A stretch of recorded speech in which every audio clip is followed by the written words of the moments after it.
Today, we're diving into one of the most famous and, honestly, one of the creepiest stories ever told, the strange case of Dr. Jekyll and Mr. Hyde.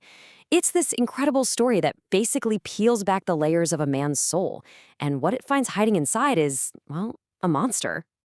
Now, the story really makes you stop and think about a pretty deep question. What if you could actually separate the good parts of yourself from the bad parts? I mean, really split them in two. That very idea is what kicks off Dr. Jekyll's incredibly dangerous experiment. So here's how we're going to break down this mystery.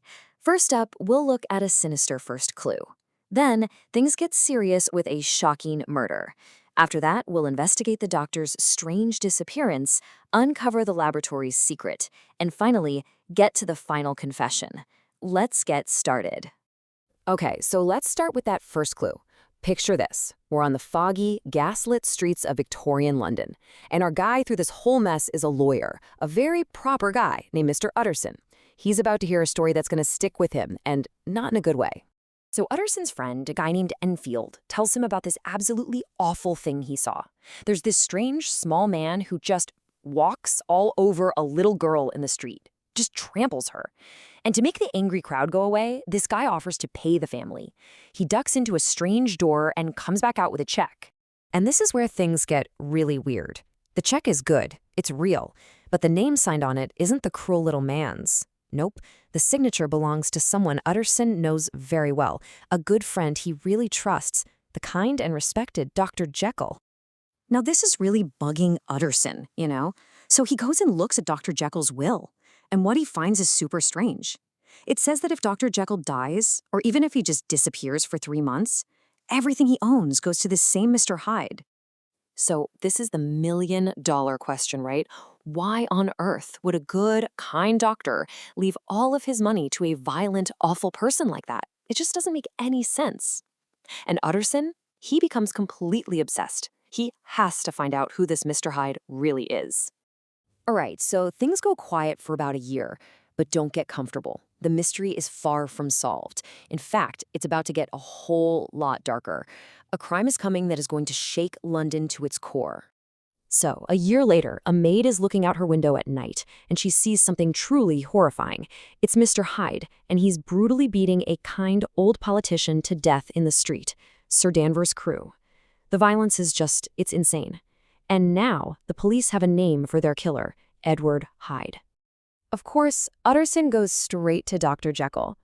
He finds his friend looking pale and sick, and Jekyll swears, up and down, that he's completely finished with Hyde.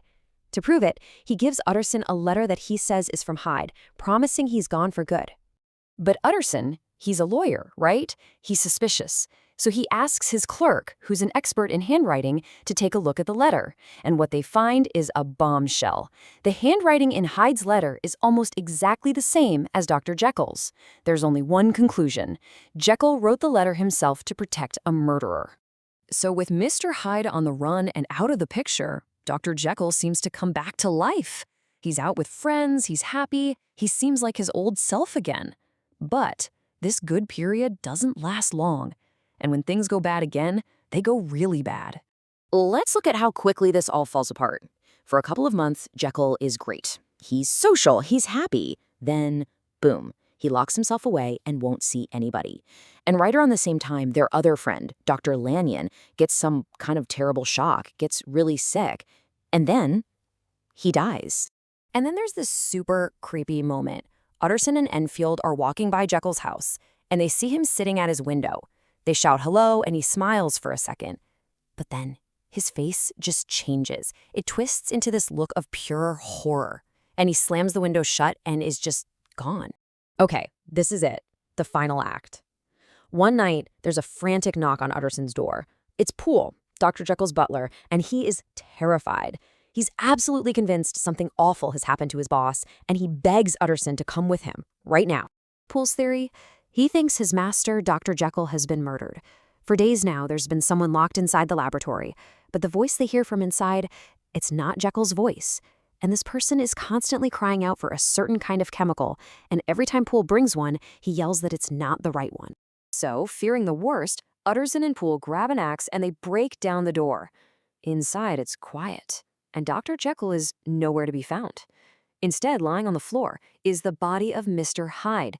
He's wearing Jekyll's clothes, which are way too big for him, and it looks like he's killed himself. But that leaves one huge question. Where is Dr. Jekyll? They search the whole place, but there's no sign of Jekyll anywhere. But on his desk, they find a package with Utterson's name on it. Inside, there's a brand new will. This one leaves everything to Utterson, not Hyde. And there are also 2 letters. Finally, it looks like they're about to get some answers. So the entire mystery, all the answers, are right here in these 2 letters. Utterson goes home to read them. The first letter is from his friend who died, Dr. Lanyon. And the second one? Well, that's a full confession from Dr. Jekyll himself. Okay, so Dr. Lanyon's letter explains what gave him that fatal shock. He says that, just like Jekyll asked, he met with this awful little man, Mr. Hyde.